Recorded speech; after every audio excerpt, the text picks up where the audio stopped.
తులారాశి వారికి నవంబర్ మాసంలో గోచార ఫలితాలు ఎలా ఉన్నాయో తెలుసుకుందాం. 16వ తారీఖు వరకు సూర్యుడు తులారాశిలో సంచరిస్తున్నాడు. తదనంతరం వృశ్చిక రాశిలో ప్రవేశించి మాసాంతం కూడాను వృశ్చిక రాశిలో ఉంటున్నాడు. కుజుడు వృశ్చిక రాశిలో సంచరిస్తున్నాడు. బుధుడు 23వ తారీఖు వరకు వృశ్చిక రాశిలో ఉంటున్నాడు. 23వ తారీఖు నాడు వక్రరీత్యా తులారాశిలోకి ప్రవేశిస్తున్నాడు. గురువు ఉచ్చస్థానమైనటువంటి కర్కాటక రాశిలో సంచరిస్తున్నాడు. శుక్రుడు 3వ తారీఖు నుండి 27వ తారీఖు వరకు తులారాశిలో సంచరిస్తున్నాడు. మొదటి 3 రోజులు కన్యా రాశిలో, చివరి 3 రోజులు వృశ్చిక రాశిలో సంచరిస్తున్నాడు. శని మీనరాశిలో సంచరిస్తున్నాడు. రాహువు కుంభంలో ఉన్నాడు. కేతువు సింహరాశిలో సంచరిస్తున్నాడు. ఈ విధంగా సంచారము ఉంది.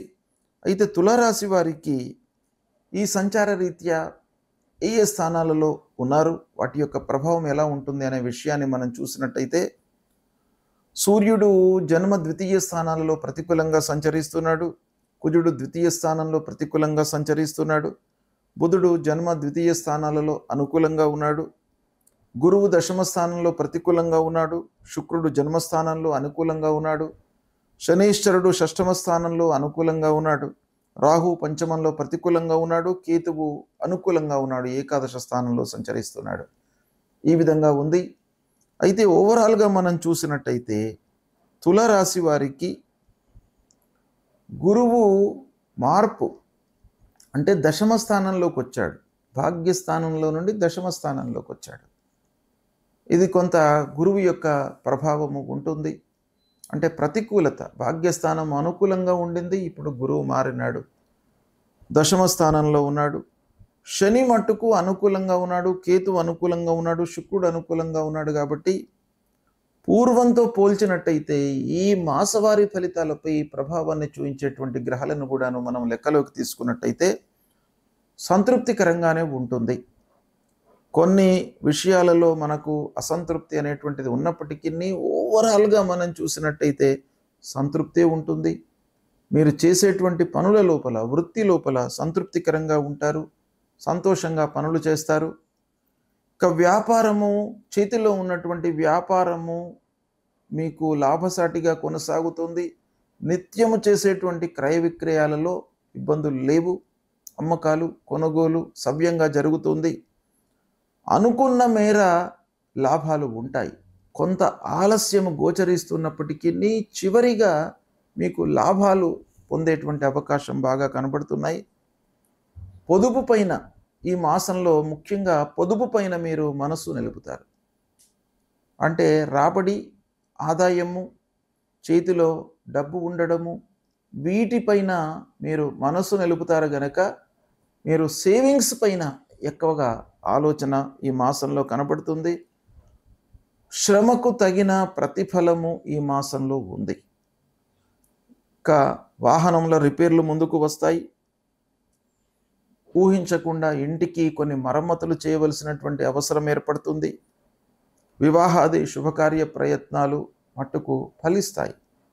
పిల్లల వివాహం కానివ్వండి, పిల్లల విషయంలో మీరు చేసేటువంటి ఆలోచనలు, వాటి లోపల మీకు అనుకూలమైనటువంటి ఫలితాలు ఉంటాయి. ఇక ఆర్థికంగా స్థిరంగా ఉంటారు, స్థిరపడతారు మీరు జీవితంలో. ఈ మాసంలో ఆర్థిక స్థిరత్వం అనేటువంటిది కనబడుతుంది. ఇకపోతే శుభకార్యాలకు హాజరవుతారు. దైవిక, సాంస్కృతిక కార్యక్రమాలను నిర్వహిస్తారు, వాటిలో పాల్గొంటారు. బంధువులు, స్నేహితులతో మట్టుకు కొంత ఇబ్బందులు ఉన్నాయి. బంధువులతో ఆచితూచి వ్యవహరించాలి. మాట్లాడేటప్పుడు చాలా జాగ్రత్తగా మాట్లాడండి. స్నేహితులను కూడాను మీరు మనవాళ్ళు అనేటువంటిది కాకుండా ఎంతవరకు అవసరమో అంతవరకే వాళ్ళతో మాట్లాడుతూ ఉన్నట్టయితే కొన్ని ఇబ్బందులను మీరు రెక్టిఫై చేసుకోవడానికి అవకాశాలు ఉంటాయి. కాకపోతే భార్యా పిల్లలతో సంతోషంగా ఉంటారు. ఇంటి వాతావరణం మీకు సంతృప్తికరంగానే ఉంటుంది. మీ పిల్లలు లేదా మీరు చదువులో రాణించేటువంటి అవకాశాలు బాగా ఉన్నాయి. ఇక ఉన్నత విద్యకై అనుకూలమైనటువంటి సమయము. హయ్యర్ ఎడ్యుకేషన్కై మీరు విదేశాలకు వెళ్ళడానికి కూడాను ఈ మాసం బాగా కలిసి వస్తుంది, అనుకూలంగా ఉంది. వాహనముల మూలకంగా కొన్ని తగాదాలు కనబడుతున్నాయి. అంటే అనవసరమైనటువంటి మీరు ముఖ్యంగా డ్రైవింగ్ విషయంలో ఈ మాసంలో కొంత జాగ్రత్తలు తీసుకోవాలి. అనవసరమైనటువంటి తగాదాలు ముందుకు రావడం మూలకంగా మానసిక ఇబ్బందులు కనబడుతున్నాయి. భూ విషయంలో అంటే భూమి కొనుగోలు చేయడము, లేదా ఏదైనా ఆల్రెడీ మీకు భూమి ఉన్నట్టయితే వాటి విషయం లోపల కొన్ని తగాదాలు మీకు కలిగేటువంటి అవకాశాలు ఉన్నాయి. దాన్ని కూడాను దృష్టిలో పెట్టుకోండి. ఆలోచించి నిర్ణయాలు తీసుకోండి. ముఖ్యంగా వ్యాపారం చేసేటువంటి వాళ్ళు ఒప్పందాలు చేసుకునేటప్పుడు కొంత జాగ్రత్తలు తీసుకోండి. అయితే వ్యాపారం బాగానే జరుగుతుంది, కానీ ఒప్పందం చేసుకునేటప్పుడు అండర్స్టాండింగ్ లోపల కొంత మనకు ఇబ్బందులు తలెత్తే అవకాశాలు ఉన్నాయి. వ్యవసాయదారులకు అనుకూలంగా ఉంది ఈ మాసం. కార్మికులకు, కర్షకులకు అనుకూలంగా ఉంది. పారిశ్రామికవేత్తలకు, కర్మాగారాలు నడిపిస్తున్నటువంటి వాళ్ళకి, ఫ్యాక్టరీలో అనుకూలమైనటువంటి ఫలితాలు ఉంటాయి. సంతృప్తికరంగా జరుగుతుంది. ఇక ఉత్పాదన విషయం, ముఖ్యంగా పారిశ్రామికవేత్తలకు ఉత్పత్తి ఎలా ఉంటుంది, మనకు అనుకూలమైనటువంటి ఉత్పాదన ఉంటుందా అనే విషయాన్ని మనం ఆలోచించినట్టయితే సంతృప్తికరంగానే ఉంటుంది. లాభాలను గడిస్తారు. మీరు ఏదైతే పూర్వం పెట్టుబడులు పెట్టారో వాటి మూలకంగా ప్రతిఫలాలు ఈ మాసంలో మీరు చేతికి అందేటువంటి అవకాశాలు బాగా కనబడుతున్నాయి. ఇక ఉద్యోగస్తులకు ఆఫీసులో మట్టుకు కొంత పని భారం పెరుగుతుంది. ఉద్యోగస్తులు కొంత జాగ్రత్తగా ఉండాలి. తోటి ఉద్యోగస్తులతో, అధికారులతో, క్లయింట్స్తో, వీరందరితో కూడాను కొంత జాగ్రత్తగా మీరు మూవ్ అవుతూ ఉండాలి. లేనట్టయితే అనవసరమైనటువంటి సమస్యలకు గురి అయ్యేటువంటి అవకాశాలు ఉంటాయి. ఇకపోతే ఈ మాసంలో ముఖ్యంగా కొన్ని విషయాలలో మీకు మానసిక ఇబ్బందులు ఎదురైనప్పటికీ ఓవరాల్గా మీరు సంతృప్తిగానే ఉంటారు. ఈ మాసంలో పనులు కలిసి వస్తాయి. కుటుంబ పెద్దల యొక్క ఆలోచన మీ ఆలోచన సరిపోతుంది.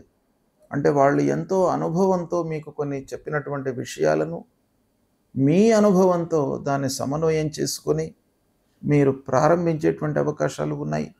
కాబట్టి కుటుంబం యొక్క సహాయ సహకారాలు మీకు ఈ మాసంలో చాలా ఉన్నాయి. ఓవరాల్గా మనం చూసినట్టయితే గతంతో పోల్చినట్టయితే ఈ మాసం తులారాశి వారికి అనుకూలంగానే ఉంటుంది. అయితే ఉద్యోగస్తులు మట్టుకు అంటే స్వయం వృత్తిలో ఉన్నటువంటి వారు, ముఖ్యంగా ఉద్యోగస్తులకు సరే మనకు కొన్ని విషయాలు పక్క ఉద్యోగస్తులతో ఇబ్బందులు ఉన్నప్పటికీ ఓవరాల్గా మీకు బాగానే జరుగుతుంది. స్వయం వృత్తిలో ఉన్నటువంటి వారికి కొంత ఇబ్బందులు ఉన్నాయి. క్లయింట్స్ మూలకంగా, స్నేహితుల మూలకంగా, దగ్గర వాళ్ళ మూలకంగా. కాబట్టి స్వయం వృత్తిలో ఉన్నటువంటి వాళ్ళు మట్టుకు కొంత ఆలోచించి నిర్ణయాలు తీసుకోవాలి.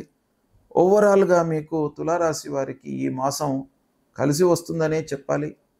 కొన్ని విషయాలలో మట్టుకు మీరు జాగ్రత్తలు తీసుకోవడము మంచిది. తులారాశి వారికి పరిహారాలు అంటే ఈ మాసంలో ఉన్నటువంటి గ్రహాల మూలకంగా మనం ఏం చేయాలి అనే విషయం ఆలోచించినట్టయితే, ముందుగా గురువు దశమంలోకి వచ్చాడు. కాబట్టి గురువును ప్రీతి చేసుకున్నట్టయితే మీకు చేసేటువంటి పనుల లోపల ఆటంకాలు ఉండవు, పనులు కలిసి వస్తాయి. కనుక గురువు యొక్క మూల మంత్రాన్ని పఠించండి. రోజు ఒక 16 సార్లు దేవానాంచ ఋషీణాంచ గురుంకాంచన సన్నిభం వందనీయం త్రిలోకానాం తం నమామి బృహస్పతి అనేటువంటి ఈ మంత్రాన్ని ప్రతినిత్యం కూడాను 16 సార్లు చదవండి. ఇక దత్తాత్రేయ దేవాలయానికి వెళ్ళండి. తల్లిదండ్రులను సేవించండి. తల్లిదండ్రులతో మీరు కూర్చొని వాళ్ళ యొక్క బాగోగులు తెలుసుకొని వాళ్ళ యొక్క అనుగ్రహాన్ని పొందండి. ఇక అమ్మవారి దేవాలయానికి వెళ్ళండి. అమ్మవారిని సేవించండి. అర్ధకాయం మహావీర్యం చంద్రాదిత్య విమర్దనం సింహికాగర్భ సంభూతం తం రాహుం ప్రణమామ్యహం అనేటువంటి ఈ మూలమంత్రాన్ని ప్రతినిత్యం కూడాను 18 సార్లు చదువుకోండి. మీకు అన్ని రకాలుగా కలిసి వస్తుంది.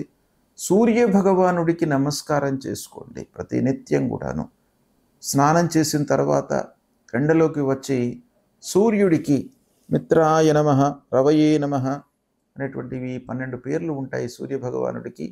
ద్వాదశాదిత్యులు 12 నామాలతో మీరు ఆ భగవంతుడికి, సూర్యుడికి నమస్కారం చేసుకున్నట్టయితే ఆరోగ్య సమస్యలు లేకుండా ఉంటాయి. ఆదిత్య హృదయాన్ని వినండి. ఈ పరిహారాలను చేసుకున్నట్టయితే మీకు మంచి స్థానాలలో ఉన్నటువంటి గ్రహాల మూలకంగా మంచి ఫలితం కలుగుతూ, ఈ ప్రతికూల స్థానాలలో సంచరిస్తున్నటువంటి గ్రహాల నిమిత్తమై మీరు పరిహారాలు చేసుకున్నట్టయితే ఈ గ్రహాల మూలకంగా ఉద్భవించేటువంటి దుష్ప్రభావము మీకు తగ్గిపోతుంది, నిర్వీర్యమవుతుంది.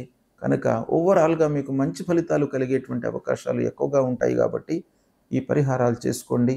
శుభం.